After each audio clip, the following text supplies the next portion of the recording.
বিসমিল্লাহির রহমানির রহিম। আসসালামু আলাইকুম ওরহমতুল্লাহ। প্রিয় দর্শক, ইসলামিক ভয়েসের পক্ষ থেকে আপনাদের সবাইকে জানাই আন্তরিক শুভেচ্ছা ও ভালোবাসা। আশা করি আল্লাহর অশেষ রহমতে সবাই ভালো আছেন। আজকের ভিডিওটি শুরু করার আগে আপনাদের কাছে একটি ছোট্ট অনুরোধ। ভিডিওটি শুরু থেকে শেষ পর্যন্ত অবশ্যই দেখবেন, কারণ আজ আমরা এমন একটি গুরুত্বপূর্ণ আমল নিয়ে আলোচনা করব যা একজন মুমিনের জীবনকে বদলে দিতে পারে, হৃদয়ে প্রশান্তি এনে দিতে পারে, গুনাহ মাফের দরজা খুলে দিতে পারে এবং আল্লাহর রহমত লাভের অন্যতম বড় মাধ্যম হতে পারে। অনেক মানুষ ইস্তেগফার পড়েন, কিন্তু কিভাবে পড়বেন? কোন ইস্তেগফারগুলো বেশি গুরুত্বপূর্ণ? কোরআন ও সহিহ হাদিসে ইস্তেগফারের কি ফজিলত এসেছে এবং কেন আমাদের প্রতিদিন বেশি বেশি ইস্তেগফার করা উচিত? এসব বিষয় আজ বিস্তারিতভাবে জানবেন ইনশাল্লাহ। প্রিয় ভাই ও বোনেরা, অনেক সময় আমরা দুশ্চিন্তা, অভাব, মানসিক অশান্তি, গুনাহের বোঝা কিংবা জীবনের নানা সমস্যায় ভেঙে পড়ি। তখন আমরা বিভিন্ন উপায় খুঁজে, অথচ আল্লাহ তাআলা আমাদের জন্য এমন একটি সহজ আমল রেখে দিয়েছেন যা খুব অল্প সময়েই একজন বান্দাকে তার রবের আরও নিকটবর্তী করে দেয়। সেই আমল হলো ইস্তেগফার, আল্লাহর কাছে ক্ষমা প্রার্থনা করা। আল্লাহ তাআলা পবিত্র কোরআনে ইরশাদ করেন, ফাকুলতু ইস্তাগফিরু রব্বাকুম ইন্নাহু কানা গফফারা ইউরসিলিস সামাআ আলাইকুম মিদরারা ওয়ায়ুমদিদুকুম বিআমওয়ালিন ওয়া বানিন ওয়ায়াজআল লাকুম জান্নাতিন ওয়ায়াজআল লাকুম আনহারা। অর্থ, আমি বলেছি, তোমরা তোমাদের প্রতিপালকের কাছে ক্ষমা প্রার্থনা করো। নিশ্চয়ই তিনি পরম ক্ষমাশীল। তিনি তোমাদের জন্য আকাশ থেকে প্রচুর বৃষ্টি বর্ষণ করবেন, ধনসম্পদ ও সন্তান দ্বারা তোমাদের সাহায্য করবেন এবং তোমাদের জন্য উদ্যান ও নদী প্রবাহিত করবেন। দেখুন, আল্লাহ নিজেই ইস্তেগফারের সঙ্গে রহমত, বরকত, রিজিক এবং কল্যাণের কথা উল্লেখ করেছেন। তাই একজন মুমিনের জীবনে ইস্তেগফারের গুরুত্ব কতটা তা সহজেই বোঝা যায়। আজকের আলোচনায় আমরা এমন 3টি প্রসিদ্ধ ইস্তেগফার সম্পর্কে আলোচনা করব যেগুলো রাসূলুল্লাহ সাল্লাল্লাহু আলাইহি ওয়াসাল্লামের শিক্ষা থেকে জানা যায় এবং মুসলমানদের জন্য অত্যন্ত গুরুত্বপূর্ণ। তবে একটি বিষয় শুরুতেই পরিষ্কার করে দিচ্ছি, কোরআন ও সহিহ হাদিসে কোথাও বলা হয়নি যে নির্দিষ্ট 3টি ইস্তেগফার পড়লেই ঠিক 4 দিনের মধ্যে ফল পাওয়া যাবে। আল্লাহ তাআলা তার অসীম হিকমত অনুযায়ী কখন, কিভাবে এবং কতটুকু ফল দেবেন তা তিনি ভালো জানেন। আমাদের কাজ হলো আন্তরিকভাবে তাওবা করা, বেশি বেশি ইস্তেগফার করা এবং আল্লাহর রহমতের আশা রাখা। তাই আজকের আলোচনা হবে সম্পূর্ণ কোরআন ও সহিহ সুন্নাহর আলোকে। আমরা জানব কোন ইস্তেগফার সবচেয়ে উত্তম, কিভাবে পড়তে হয়, কোন সময়ে পড়া বেশি ফজিলতপূর্ণ এবং কেন রাসূলুল্লাহ সাল্লাল্লাহু আলাইহি ওয়াসাল্লাম নিজেও প্রতিদিন বহুবার ইস্তেগফার করতেন, যদিও তিনি নিষ্পাপ ছিলেন। তাই ভিডিওটি একদম শেষ পর্যন্ত দেখুন। ইনশাআল্লাহ আজকের আলোচনা আপনার ইবাদতের প্রতি ভালোবাসা বাড়াবে এবং ইস্তেগফারকে দৈনন্দিন জীবনের একটি গুরুত্বপূর্ণ অভ্যাসে পরিণত করতে অনুপ্রাণিত করবে। প্রথম ইস্তেগফার, আস্তাগফিরুল্লাহ ওয়া আতুবু ইলাইহি। প্রিয় দর্শক, এখন আমরা আজকের মূল আলোচনায় প্রবেশ করছি। আজ আমরা এমন 3টি ইস্তেগফার সম্পর্কে জানব যেগুলো একজন মুসলমানের জীবনে নিয়মিত থাকা উচিত। প্রথমেই আমরা জানব সবচেয়ে সহজ, সবচেয়ে পরিচিত এবং রাসূলুল্লাহ সাল্লাল্লাহু আলাইহি ওয়াসাল্লামের আমল দ্বারা প্রমাণিত একটি ইস্তেগফার সম্পর্কে। সেটি হল আস্তাগফিরুল্লাহ ওয়া আতুবু ইলাইহি। উচ্চারণ আস্তাগফিরুল্লাহ ওয়া আতুবু ইলাইহি। অর্থ, আমি আল্লাহর কাছে ক্ষমা প্রার্থনা করছি এবং তাঁরই দিকে তওবা করে ফিরে আসছি। এই ছোট্ট বাক্যটি মুখে উচ্চারণ করা সহজ হলেও এর অর্থ অত্যন্ত গভীর। এখানে একজন বান্দা শুধু নিজের গুনাহ মাফ চাইছেন না, বরং সে প্রতিজ্ঞা করছে যে সে আল্লাহর দিকে ফিরে আসতে চায় এবং পাপের জীবন ছেড়ে আনুগত্যের জীবন বেছে নিতে চায়। রাসূলুল্লাহ সাল্লাল্লাহু আলাইহি ওয়াসাল্লাম ছিলেন নিষ্পাপ, তারপরও তিনি প্রতিদিন বহুবার ইস্তেগফার করতেন। সহিহ হাদিসে এসেছে, আন আবি হুরায়রা রাদিয়াল্লাহু আনহু قال سمعت رسول الله صلى الله عليه وسلم يقول والله إني لأستغفر الله وأتوب إليه في اليوم أكثر من 70 مرة। অর্থ, আবু হুরায়রা রাদিয়াল্লাহু আনহু থেকে বর্ণিত, রাসূলুল্লাহ সাল্লাল্লাহু আলাইহি ওয়াসাল্লাম বলেছেন, আল্লাহর শপথ, আমি প্রতিদিন 70-এরও বেশিবার আল্লাহর কাছে ক্ষমা প্রার্থনা করি এবং তাঁরই দিকে তওবা করি। অন্য এক সহিহ হাদিসে এসেছে, ইন্নাহু লায়ুগানু আলা কলবি ওয়া ইন্নী লাআস্তাগফিরুল্লাহ ফিল ইয়াউমি মিআতা মাররা। অর্থ, আমার অন্তরে কখনো কখনো এক ধরনের আবরণ পড়ে যায়, তাই আমি প্রতিদিন 100 বার আল্লাহর কাছে ক্ষমা প্রার্থনা করি। সাহিহ মুসলিম, হাদিস নাম্বার 2702। চিন্তা করে দেখুন, যিনি আল্লাহর প্রিয় নবী, যার পূর্বের এবং পরের সব ত্রুটি আল্লাহ ক্ষমা করে দিয়েছেন, তিনি যদি প্রতিদিন এত বেশি ইস্তেগফার করেন, তাহলে আমরা যারা প্রতিনিয়ত ভুল ও গুনাহ করি, আমাদের কত বেশি ইস্তেগফার করা উচিত। আল্লাহ তাআলা কুরআনে ইরশাদ করেন, ওয়াতুবু ইলাল্লাহি জামিআন আইয়ুহাল মুমিনুনা লাআল্লাকুম তুফলিহুন।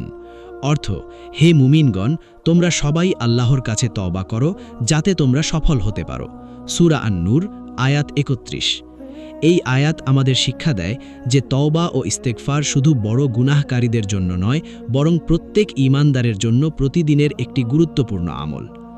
অনেক মানুষ মনে করেন ইস্তেগফার শুধু বিপদে পড়লে পড়তে হয়, কিন্তু বাস্তবে ইস্তেগফার হলো এমন একটি ইবাদত যা সুখে দুঃখে, সকালে সন্ধ্যায়, নামাজের পরে, ঘুমানোর আগে এবং দিনের বিভিন্ন সময়ে পড়া উচিত। কারণ আমরা জানি না কখন কোন ভুলের জন্য আল্লাহর ক্ষমার প্রয়োজন হবে। তবে এখানে একটি গুরুত্বপূর্ণ বিষয় মনে রাখতে হবে। অনেক সময় সামাজিক যোগাযোগ মাধ্যমে বলা হয়, এই ইস্তেগফার 3 বার পড়লেই 4 দিনের মধ্যে অমুক ফল পাবেন বা নিশ্চিতভাবে অমুক কাজ হয়ে যাবে। কিন্তু কোরআন ও সহিহ হাদিসে এ ধরনের নির্দিষ্ট সময় বেঁধে দেওয়া হয়নি। আল্লাহ চাইলে খুব দ্রুত দান করতে পারেন, আবার তার হিকমত অনুযায়ী পরে দান করতে পারেন। তাই আমরা ফলাফলের নির্দিষ্ট সময় নয়, বরং আল্লাহর রহমতের আশায় আন্তরিকভাবে ইস্তেগফার করব। প্রিয় দর্শক, এই প্রথম ইস্তেগফারটি আজ থেকেই নিজের দৈনন্দিন জীবনের অংশ বানিয়ে নিন। হাঁটতে হাঁটতে, কাজ করতে করতে, অবসর সময়ে, নামাজের পর কিংবা ঘুমানোর আগে বারবার বলুন, আস্তাগফিরুল্লাহ ওয়া আতুবু ইলাইহি। হয়তো এই একটি আমলই আপনার হৃদয়কে প্রশান্ত করবে, আপনার গুনাহ ক্ষমার কারণ হবে এবং আল্লাহর রহমতের দরজা আপনার জন্য খুলে দেবে ইনশাআল্লাহ। দ্বিতীয় ইস্তেগফার, সাইয়্যিদুল ইস্তেগফার বা সর্বশ্রেষ্ঠ ইস্তেগফার। প্রিয় দর্শক, প্রথম ইস্তেগফারের আলোচনা থেকে আমরা জেনেছি যে একজন মুমিনের জীবনে ইস্তেগফার কতটা গুরুত্বপূর্ণ। এখন আমরা এমন একটি দোয়া সম্পর্কে জানব যাকে রাসূলুল্লাহ সাল্লাল্লাহু আলাইহি ওয়াসাল্লাম নিজেই সাইয়্যিদুল ইস্তেগফার বা সর্বশ্রেষ্ঠ ইস্তেগফার বলেছেন। রাসূলুল্লাহ সাল্লাল্লাহু আলাইহি ওয়াসাল্লাম বলেছেন, সাইয়্যিদুল ইস্তেগফারি আইয়াকুল আবদু আল্লাহুম্মা আনতা রব্বি লা ইলাহা ইল্লা আনতা খলাকতানি ওয়া আনা আবদুক وأنا على عهدك ووعدك ما استطعت أعوذ بك من شر ما صنعت أبوء لك بنعمتك علي وأبوء بذنبي فاغفر لي فإنه لا يغفر الذنوب إلا أنت। অর্থ, হে আল্লাহ, আপনি আমার প্রতিপালক, আপনি ছাড়া কোনো সত্য উপাস্য নেই। আপনি আমাকে সৃষ্টি করেছেন এবং আমি আপনার বান্দা। আমি আমার সাধ্য অনুযায়ী আপনার অঙ্গীকার এবং প্রতিশ্রুতির উপর অটল আছি। আমি আমার কৃতকর্মের অনিষ্ট থেকে আপনার আশ্রয় চাই। আপনি আমার উপর যে নিয়ামত দান করেছেন তা স্বীকার করছি এবং আমার গুনাহ স্বীকার করছি। তাই আপনি আমাকে ক্ষমা করুন, কারণ আপনি ছাড়া গুনাহ ক্ষমা করার কেউ নেই। এরপর রাসূলুল্লাহ সাল্লাল্লাহু আলাইহি ওয়াসাল্লাম বলেন, যে ব্যক্তি দৃঢ় বিশ্বাস নিয়ে সকালে এই দোয়া পড়বে এবং সন্ধ্যার আগে মারা যাবে, সে জান্নাতবাসীদের অন্তর্ভুক্ত হবে। আর যে ব্যক্তি সন্ধ্যায় পড়বে এবং সকাল হওয়ার আগে মারা যাবে, সেও জান্নাতবাসীদের অন্তর্ভুক্ত হবে। সহিহ বুখারী, হাদিস নম্বর 6306। সুবহানাল্লাহ! এই হাদিস থেকে আমরা বুঝতে পারি এটি শুধু একটি ইস্তেগফার নয়, বরং এটি ঈমান, তাওহীদ, কৃতজ্ঞতা, গুনাহের স্বীকারোক্তি এবং আল্লাহের রহমতের আশায় ভরা এক মহান দোয়া। প্রিয় ভাই ও বোনেরা, আমরা অনেক সময় শুধু মুখে আস্তাগফিরুল্লাহ বলি, কিন্তু নিজের ভুলগুলো উপলব্ধি করি না। অথচ এই দোয়া আমাদের শেখায়, একজন বান্দা আগে আল্লাহের নেয়ামত স্বীকার করবে, নিজের গুনাহ স্বীকার করবে, তারপর বিনয়ের সঙ্গে ক্ষমা চাইবে। আল্লাহ তাআলা কুরআনে বলেন, ওয়ামান ইয়ামাল সুআন আও ইয়াযলিম নাফসাহু সুম্মা ইস্তাগফিরিল্লাহ ইয়াজিদিল্লাহ গফুরার রহিমা। অর্থ, যে ব্যক্তি কোনো মন্দ কাজ করে অথবা নিজের প্রতি জুলুম করে, এরপর আল্লাহের কাছে ক্ষমা প্রার্থনা করে, সে আল্লাহকে অত্যন্ত ক্ষমাশীল এবং পরম দয়ালু হিসেবে পাবে। সূরা আন-নিসা 110 নম্বর আয়াত। এই আয়াত আমাদের আশা দেয় যে গুনাহ যত বড়ই হোক না কেন, যদি বান্দা আন্তরিকভাবে আল্লাহের দিকে ফিরে আসে তাহলে আল্লাহ তাকে ক্ষমা করতে ভালোবাসেন। আজ থেকে চেষ্টা করুন প্রতিদিন ফজরের পর অথবা সকালবেলায় একবার এবং মাগরিবের পর অথবা সন্ধ্যায় একবার সাইয়্যিদুল ইস্তেগফার পড়ার। শুধু মুখে নয়, এর অর্থ বুঝে, বিনয়ের সঙ্গে এবং আল্লাহের প্রতি পূর্ণ বিশ্বাস রেখে পড়ুন। মনে রাখবেন, ইস্তেগফারের প্রকৃত সৌন্দর্য সংখ্যার মধ্যে নয়, বরং আন্তরিকতার মধ্যে। যে হৃদয় আল্লাহের কাছে সত্যিকারভাবে ফিরে আসে, আল্লাহ সেই হৃদয়কে কখনো নিরাশ করেন না। তাই নিজের জীবনের প্রতিটি দিনকে ইস্তেগফারের মাধ্যমে সুন্দর করে তুলুন এবং আল্লাহের ক্ষমা ও রহমতের আশা রাখুন। ইনশাআল্লাহ পরবর্তী পর্বে আমরা তৃতীয় গুরুত্বপূর্ণ ইস্তেগফার এবং ইস্তেগফারের আরও অসাধারণ ফজিলত নিয়ে বিস্তারিত আলোচনা করব। তৃতীয় ইস্তেগফার, রব্বিগফিরলি ওয়া তুব আলাইয়া ইন্নাকা আনতাত তাওয়াবুর রহিম। প্রিয় দর্শক, আমরা ইতোমধ্যে দুটি গুরুত্বপূর্ণ ইস্তেগফার সম্পর্কে জেনেছি। এখন আলোচনা করব তৃতীয় একটি বরকতময় ইস্তেগফার নিয়ে, যা রাসূলুল্লাহ সাল্লাল্লাহু আলাইহি ওয়াসাল্লাম নিজেও নিয়মিত পড়তেন এবং সাহাবায়ে কেরামকে শিক্ষা দিয়েছেন। দোয়াটি হল, রব্বিগফিরলি ওয়া তুব আলাইয়া ইন্নাকা আনতাত তাওয়াবুর রহিম। উচ্চারণ, রব্বিগফিরলি ওয়া তুব আলাইয়া ইন্নাকা আনতাত তাওয়াবুর রহিম। অর্থ, হে আমার প্রতিপালক, আমাকে ক্ষমা করুন এবং আমার তওবা কবুল করুন। নিশ্চয়ই আপনি বারবার তওবা কবুলকারী, পরম দয়ালু। আব্দুল্লাহ ইবনে ওমর রাদিয়াল্লাহু আনহু বলেন, ইন কুন্না লানাউদ্দু লিরাসূলিল্লাহি সাল্লাল্লাহু আলাইহি ওয়াসাল্লাম ফিল মাজলিসিল ওয়াহিদি মিআতা মাররাতিন রব্বিগফিরলি ওয়া তুব আলাইয়া ইন্নাকা আনতাত তাওয়াবুর রহিম। অর্থ, আমরা একটি মজলিসে রাসূলুল্লাহ সাল্লাল্লাহু আলাইহি ওয়াসাল্লামকে 100 বার বলতে গণনা করতাম, হে আমার প্রতিপালক, আমাকে ক্ষমা করুন এবং আমার তওবা কবুল করুন। নিশ্চয়ই আপনি তওবা কবুলকারী, পরম দয়ালু। প্রিয় ভাই ও বোনেরা, এই হাদিস আমাদের একটি বড় শিক্ষা দেয়।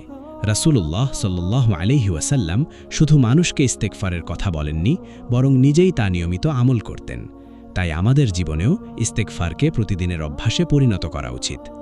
আল্লাহ তাআলা পবিত্র কোরআনে ঘোষণা করেছেন, কুল ইয়া ইবাদিয়াল্লাযীনা আসরাফু আলা আনফুসিহিম লা তাকনাতু মির রাহমাতিল্লাহ ইন্নাল্লাহা ইয়াগফিরুদ দুনুবা জামিআ ইন্নাহু হুয়াল গফুরুর রহিম।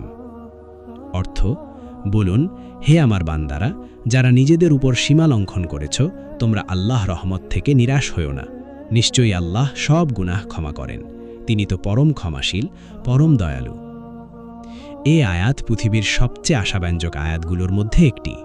আপনি যত গুনাহই করে থাকুন না কেন, যদি আন্তরিকভাবে আল্লাহ কাছে ফিরে আসেন, তার কাছে ক্ষমা চান এবং গুনাহ ছেড়ে দেওয়ার দৃঢ় সংকল্প করেন, তাহলে আল্লাহ রহমতের দরজা আপনার জন্য উন্মুক্ত। তবে একটি বিষয় অবশ্যই মনে রাখতে হবে। অনেকেই বলেন, এই ইস্তেগফার 3 বার পড়লেই 4 দিনের মধ্যে নিশ্চিত ফল পাবেন, কিন্তু কোরআন ও সহিহ হাদিসে এমন কোনো নির্দিষ্ট প্রতিশ্রুতি নেই। আল্লাহ তাআলা বান্দার দোয়া ও ইস্তেগফার কবুল করেন তার অসীম জ্ঞান ও হিকমত অনুযায়ী। কখনো তিনি দ্রুত দান করেন, কখনো বিলম্ব করেন, আবার কখনো এর পরিবর্তে আরও উত্তম কিছু দান করেন অথবা কোনো বিপদ দূর করে দেন।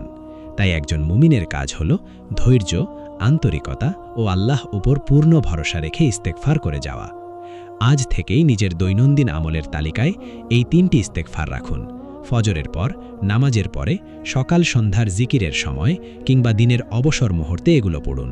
শুধু মুখে নয়, অর্থ বুঝে, অনুতপ্ত হৃদয়ে এবং আল্লাহ রহমতের আশায় পড়ুন। ইনশাআল্লাহ আল্লাহ আপনার অন্তরে প্রশান্তি দান করবেন, গুনাহ ক্ষমা করবেন এবং তার নৈকট্য লাভের তৌফিক দান করবেন। পরবর্তী অংশে আমরা ইস্তেগফারের আরও ফজিলত, জীবনে এর প্রভাব এবং ভিডিওর সমাপনী আলোচনা নিয়ে কথা বলবো ইনশাআল্লাহ। প্রিয় দর্শক, আজকের পুরো আলোচনা থেকে আমরা একটি বিষয় খুব স্পষ্টভাবে বুঝতে পারলাম, ইস্তেগফার শুধু একটি জিকির নয়, এটি একজন মুমিনের জীবনের একটি শক্তিশালী ইবাদত।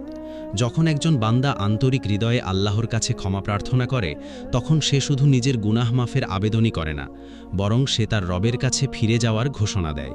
তাই আমাদের প্রত্যেকের উচিত প্রতিদিনের জীবনে ইস্তেগফারকে একটি নিয়মিত অভ্যাসে পরিণত করা। সুখে, দুঃখে, স্বাচ্ছন্দ্যে কিংবা সংকটে প্রতিটি অবস্থায় আল্লাহর দিকে ফিরে যাওয়াই একজন মুমিনের প্রকৃত পরিচয়। আজ আমরা 3টি গুরুত্বপূর্ণ ইস্তেগফার সম্পর্কে জানলাম। প্রথমটি ছিল আস্তাগফিরুল্লাহ ওয়া আতুবু ইলাইহ, দ্বিতীয়টি ছিল সাইয়্যিদুল ইস্তেগফার, আর তৃতীয়টি ছিল রব্বি গফিরলি ওয়া তুব আলাইয়া ইন্নাকা আনতাত তাওয়াবুর রহিম। এগুলো কুরআন ও সহিহ হাদিসের আলোকে অত্যন্ত গুরুত্বপূর্ণ দোয়া ও জিকির। চেষ্টা করুন প্রতিদিন নিয়মিত এগুলো পড়তে। শুধু মুখে পড়লেই হবে না, এর অর্থ বুঝে নিজের ভুলের জন্য অনুতপ্ত হয়ে এবং আল্লাহর রহমতের আশায় পড়তে হবে। কারণ আল্লাহ অন্তরের অবস্থা দেখেন এবং আন্তরিক তাওবাকারীকে ভালোবাসেন। সবসময় মনে রাখবেন, আল্লাহ তাআলা কখনও তার বান্দাকে নিরাশ করেন না। তিনি পবিত্র কুরআনে বলেছেন, নিশ্চয়ই আল্লাহ তাওবাকারীদের ভালোবাসেন এবং যারা পবিত্রতা অর্জন করে তাদেরও ভালোবাসেন। তাই অতীতের গুনাহ নিয়ে হতাশ না হয়ে আজ থেকেই নতুনভাবে জীবন শুরু করুন। আপনার যত ভুলই হয়ে থাকুক, যত পাপই করে থাকুন না কেন, আল্লাহর দরজা এখনও খোলা রয়েছে। যতক্ষণ জীবন আছে ততক্ষণ তাওবার সুযোগ রয়েছে। তবে একটি বিষয় অবশ্যই মনে রাখবেন, কোনো আমল সম্পর্কে এমন বিশ্বাস করবেন না যা কুরআন ও সহিহ হাদিসে প্রমাণিত নয়। যেমন নির্দিষ্ট কয়েকবার পড়লেই 4 দিনের মধ্যে অবশ্যই অমুক ফল হবে, এ ধরনের নির্দিষ্ট দাবি সহিহ দলিল দ্বারা প্রমাণিত নয়। আমরা আল্লাহর কাছে দোয়া করব, ইস্তেগফার করব এবং পূর্ণ ভরসা রাখব যে তিনি তার হিকমত অনুযায়ী সর্বোত্তম সিদ্ধান্ত গ্রহণ করবেন। এটাই একজন প্রকৃত মুমিনের বিশ্বাস।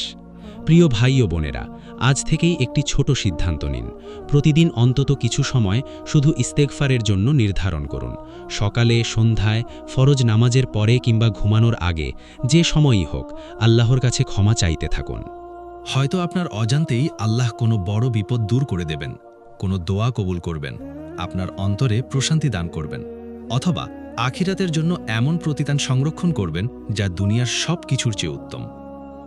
আমরা মহান আল্লাহের কাছে দোয়া করি, হে আল্লাহ, আমাদের সকল গুনাহ ক্ষমা করে দিন, আমাদের তওবা কবুল করুন, আমাদের অন্তরকে পবিত্র করুন, আমাদেরকে বেশি বেশি ইস্তেগফার করার তাওফিক দিন, আমাদের পরিবার, সন্তান সন্ততি এবং প্রিয়জনদের হিফাজত করুন, আমাদের রিজিকে বরকত দান করুন, আমাদের ঈমানকে দৃঢ় করুন এবং মৃত্যুর আগ পর্যন্ত আপনার আনুগত্যের উপর অটল থাকার তাওফিক দিন।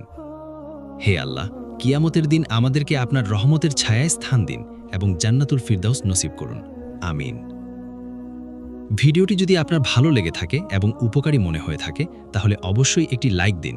আপনার প্রিয় মানুষদের সঙ্গে শেয়ার করুন, যাতে তারাও এই গুরুত্বপূর্ণ আমল সম্পর্কে জানতে পারে। আপনার কোনো মতামত, প্রশ্ন বা পরামর্শ থাকলে কমেন্টে লিখে জানাতে ভুলবেন না। আমরা ইনশাআল্লাহ কুরআন ও সহিহ সুন্নাহর আলোকে আরও উপকারী ইসলামিক ভিডিও নিয়ে নিয়মিত উপস্থিত হব। সবশেষে, আপনি যদি এখনও ইসলামিক ভয়েস চ্যানেলটি সাবস্ক্রাইব না করে থাকেন, তাহলে এখনই সাবস্ক্রাইব করুন এবং পাশের বেল আইকনটি অন করে দিন। তাহলে আমাদের নতুন ইসলামিক ভিডিও সবার আগে আপনার কাছে পৌঁছে যাবে। মহান আল্লাহ আপনাকে, আপনার পরিবারকে এবং আমাদের সকলকে তার অশেষ রহমত, মাগফিরাত ও হিদায়াত দান করুন। আজ এখানেই বিদায় নিচ্ছি। সবাই ভালো থাকুন, সুস্থ থাকুন এবং সবসময় আল্লাহের স্মরণে থাকুন। আসসালামু আলাইকুম ওয়া রাহমাতুল্লাহি ওয়া বারাকাতুহু।